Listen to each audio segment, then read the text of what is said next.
Now that we are right at the top of the hour, I will kick us off. And I just want to welcome everyone to American Family Insurance Dream Bank, where we believe in the transformative power of dreams. I'm Madeline, and I'm so excited to have you with us today. Here at American Family Insurance, we believe communities are stronger and the future is brighter when people are actively pursuing their dreams.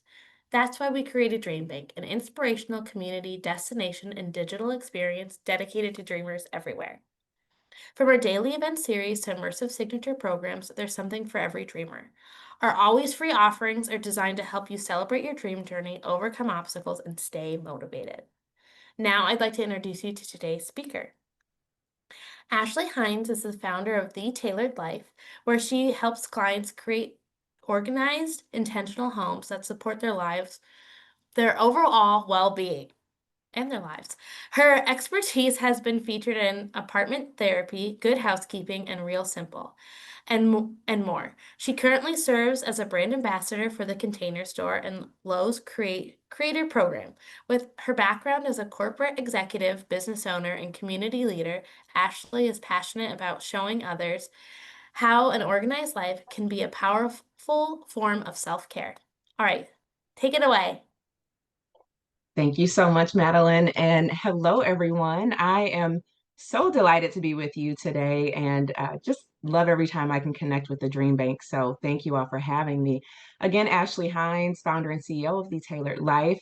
I simply put, help families promote well-being through home organizing. And so on a personal note as well, I have my own family. I have been married to my husband, Brandon, for 14 years. We just celebrated last week. And we have two children. We have a 10-year-old son and our 6-year-old daughter, and you see them both on the screen. So a few more things are about me on the slide, but I want to just share some personal things as we jump off for today. When I first started organizing with intention, as I would say, I assumed Brandon, my husband, would just jump on board. I expected him to sort of read my mind, if I'm being honest. And I also had this habit of redoing things if they weren't done my way. And I put that in quotes because I think we all have a version of that.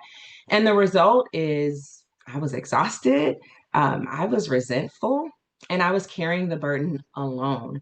So the turning point for me was in realizing and acknowledging that if I wanted peace at home, that was going to be with a team effort. And so this topic today is very personal. When Madeline reached out about it, I'm like, oh, yes, I can talk about this for sure out of a very personal and authentic space. So I'm happy to be with you all today on this topic. So I want to learn more about you. If you could in the chat, and I have the chat open on my other slide here, if you could let me know how many people live in your home. In addition, if you could acknowledge if that's a partner or if there's other adults, some of us are caretaking or living with other adults. If you have kids, if you could also share their ages. And then just for a little razzle dazzle, let us know where you're joining us from. I always like to see where we're all coming from across the world, really. So I see some things popping in the chat now and people saying they can relate. Two kiddos with some similar ages as my own. Wife, mom, mother-in-law, Minneapolis, Georgia, 7 in a 1,500 square foot home, 5, 2 kids. Thank you. I love this. Please continue to share this. It's really important for me to know who is here and it'll help me throughout today. So thanks for sharing. And I love seeing the range of all the families. So let's dive into the why first. I always like to start with the why family organization even matters. And then we'll go to some of the mindset shifts that make this teamwork possible at home. So, a clutter-free home is far more than looks. It's about calm, shared responsibility, and preparing our kids for life. And you'll hear me talk a little bit more about that throughout today. And when everyone contributes, the benefits go far, far beyond tidiness. So some of those are that it can build teamwork and stronger bonds. It can teach our kids life skills and responsibility. It can make those daily rhythms. I know we all have it now. And, if you do have kids, you've probably been in school a month or even two for some of us who are in the South. But it can make those school mornings easier. It can make meals just less stressful. It can save money, you all, because you're not buying duplicates or losing things. And then it can free up mental space for fun, creativity, and quality time. And who doesn't want more of that with our families? So those are some of the reasons why having a family approach to organizing really does matter. So to keep us moving, I want to talk about some of the mindset shifts, and these are very personal as well. I told you all, I relate so much with this topic. So let's talk about mindset. Without this shift towards how we approach home organizing, even the best intentions can feel really overwhelming. So I invite you to just reflect first. And I love this question. Take a few seconds to just think about if you stepped away for just a day, one day, what could your family handle on their own and what couldn't they handle or wouldn't be handled on their own? So just think about that. And if you're quick and want to engage in the chat, I'd be happy to see some of those responses. But just as a personal reflection, what could they do and what couldn't they do without you? So on the screen, you'll see a few of the mindset shifts that I think help make this work. So one is just acknowledging the shift from a solo burden to a team effort. You do not have to do it all. I think sometimes, especially, just the society we live in can make it feel like that's just one person's job in the home. Everyone can contribute. I just spoke about why it's important to have that mindset shift. The next is progress over perfection. I think oftentimes the industry of home organizing gets this rap that we want everything to be perfect. That's really not the case. I want to emphasize that done is better than perfect. And to me, perfect doesn't even really exist. An example of this in our home is that our 6-year-old lays out her clothes every weekend. And some of you on the line, I know personally know me. And if you know my daughter, that's really critical that she lays out her own clothing. And sure, she's not folding it how I would. I'm a professional organizer, but our clothes are ready every morning. And so that is critical. Next, I'll say childhood as a learning environment.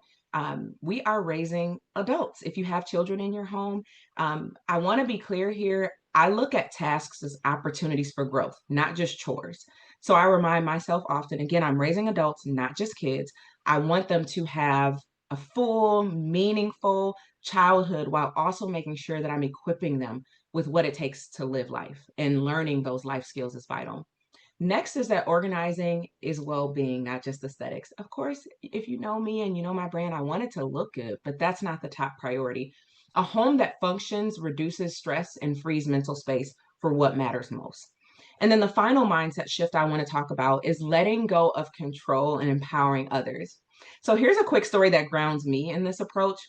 Years ago at work, there was a trainer who at the end of our training said, "Hey, look around, throw out all your trash," right? And they're like, that's on you. And he emphasized that although we had a cleaning staff, they maintain our space, not clean up our mess. And I will say that was such a powerful distinction for me. And I brought that into my home life. And so the mantra I use at home is I'm here to help maintain our home. There's some things that my kids can't do yet physically to help to contribute in the home. And this also goes to our partners as well, but I'm not here to clean up after you.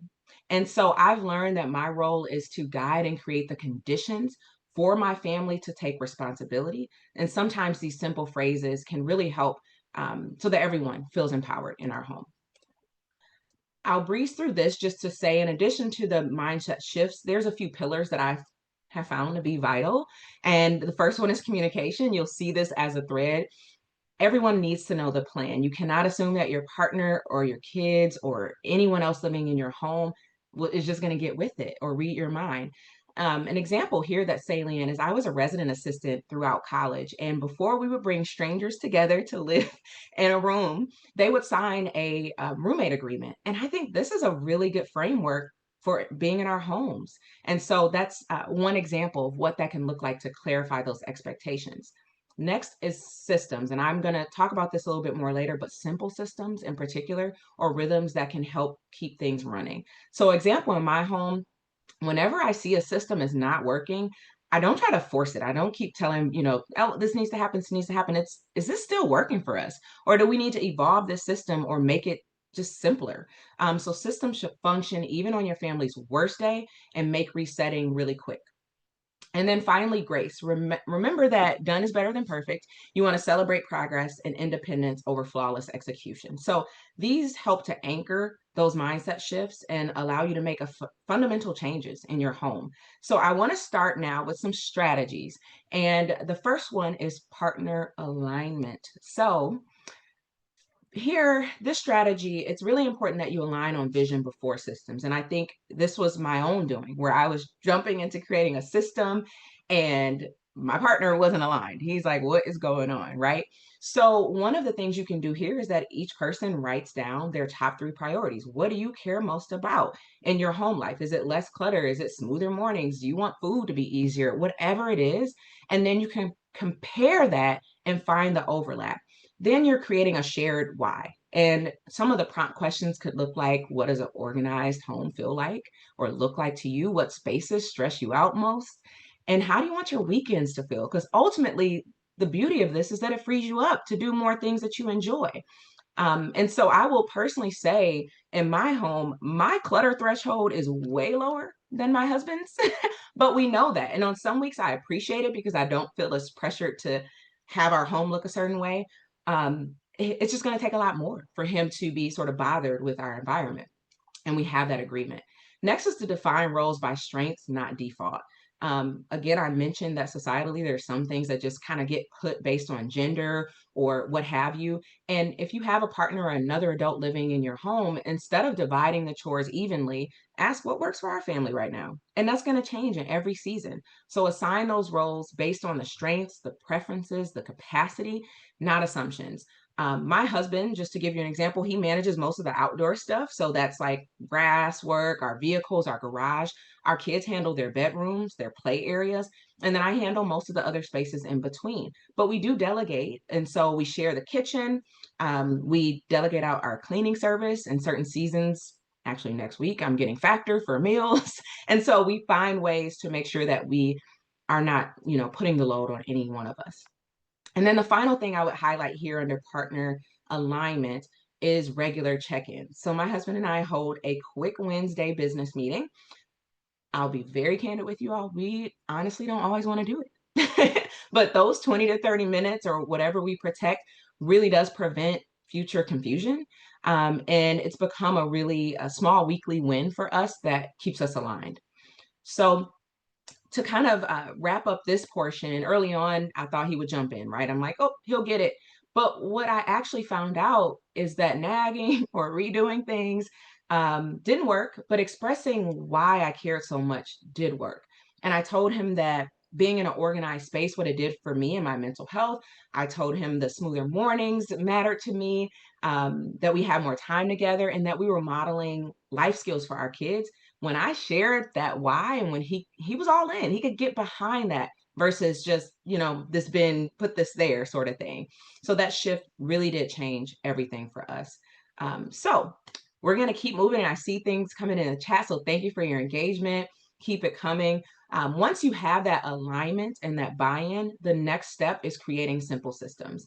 And those are going to help you to keep everything running smoothly. So this strategy in particular, I will give you some examples that work in our home.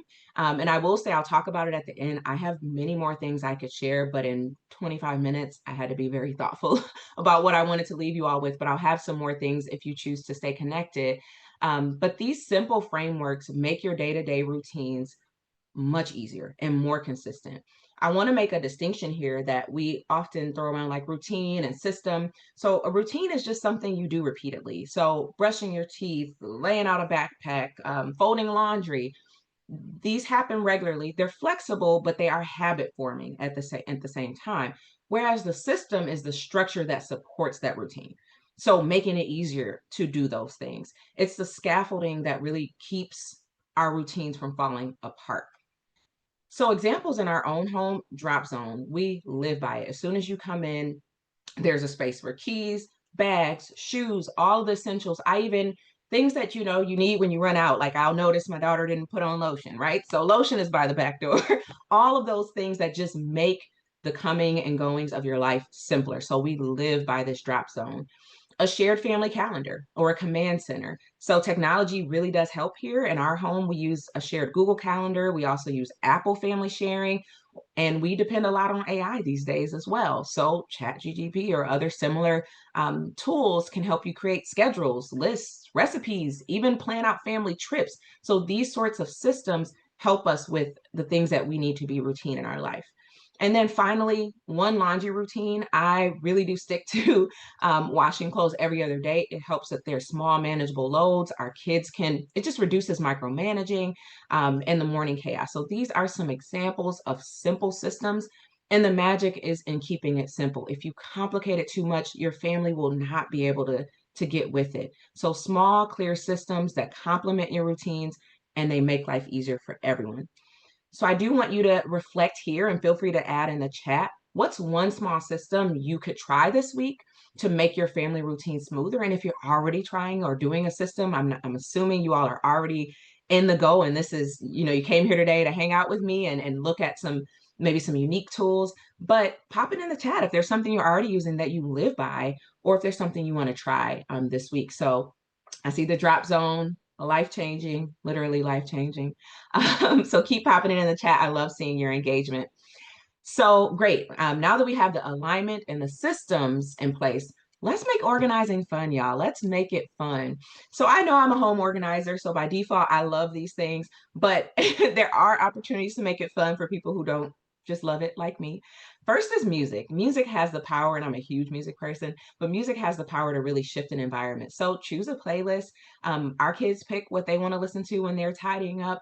And then cleanup becomes less about, they're not groaning as much. They're now giggling and having fun because you've paired it with something they enjoy.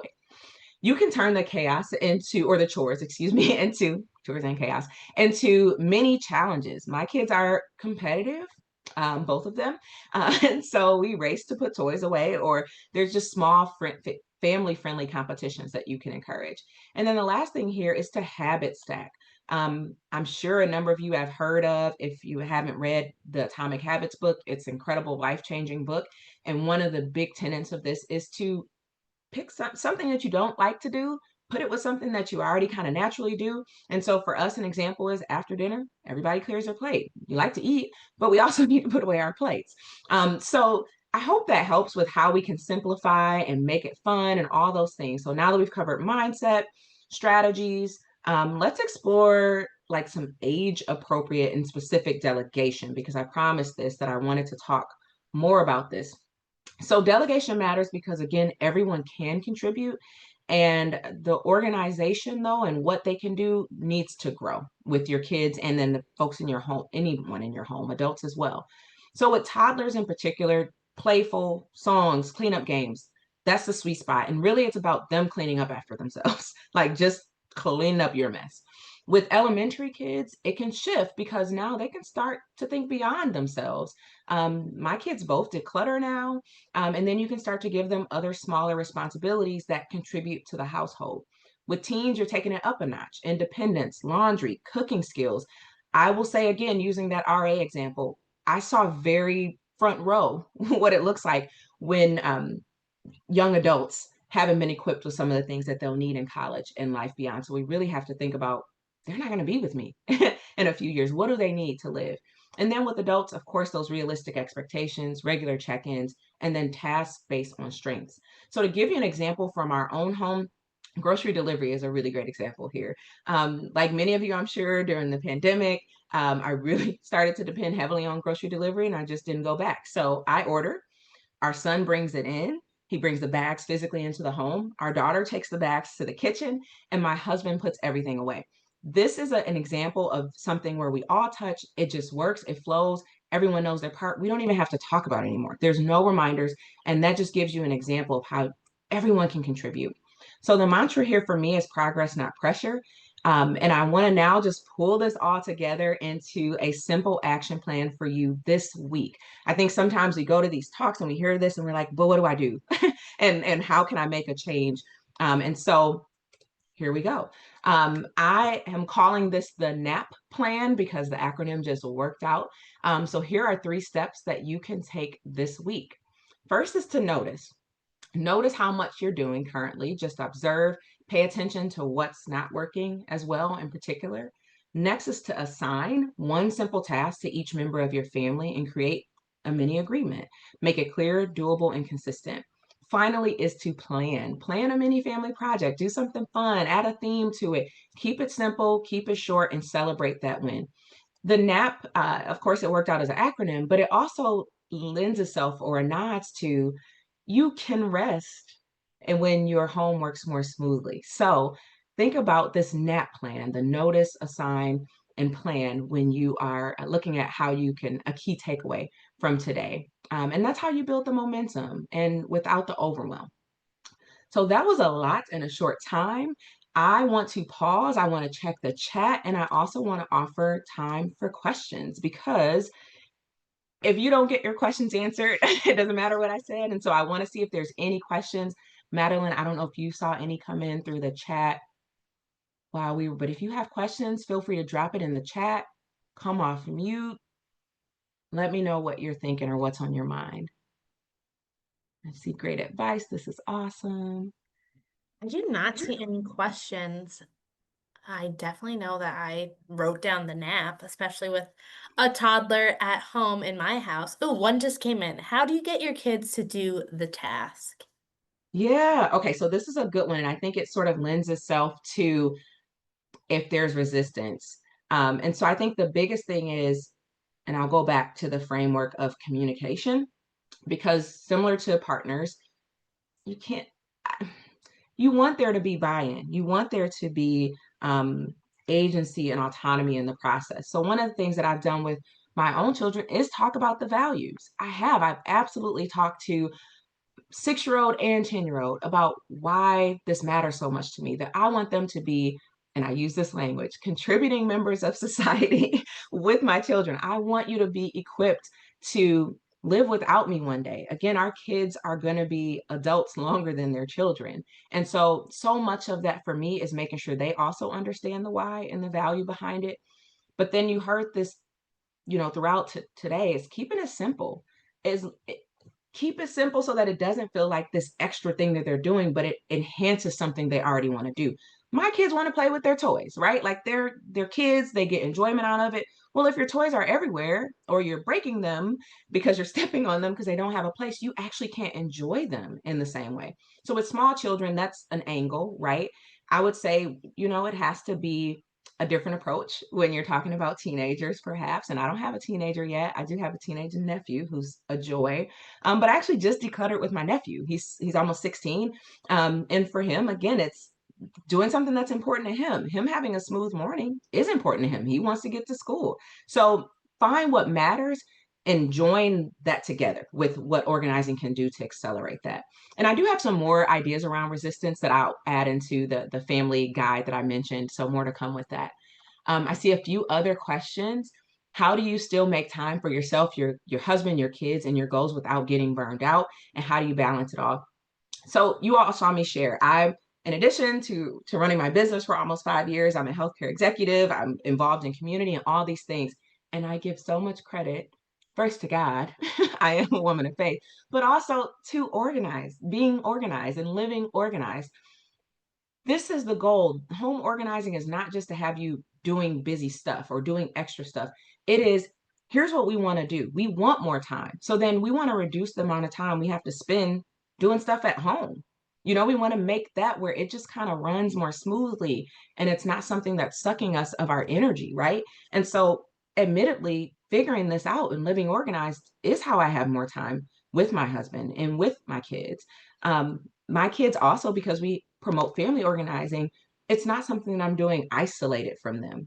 And so we all have a share. And again, earlier, that's strengthening our bond, that we see the care of our home as a collective opportunity. So I hope that helps. But yes, that is ultimately how I feel like we have more time.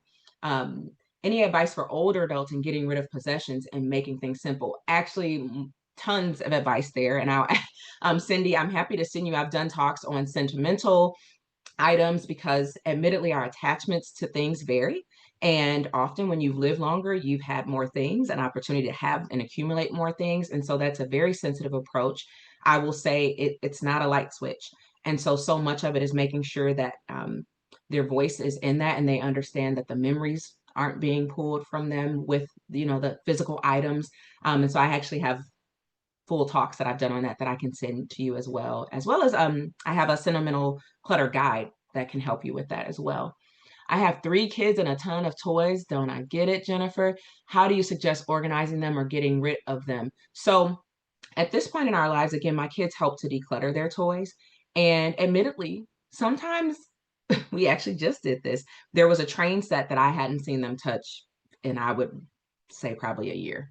And so I had to talk through it with my son in particular. Our daughter wasn't as interested in keeping it, but our son was like, I want this.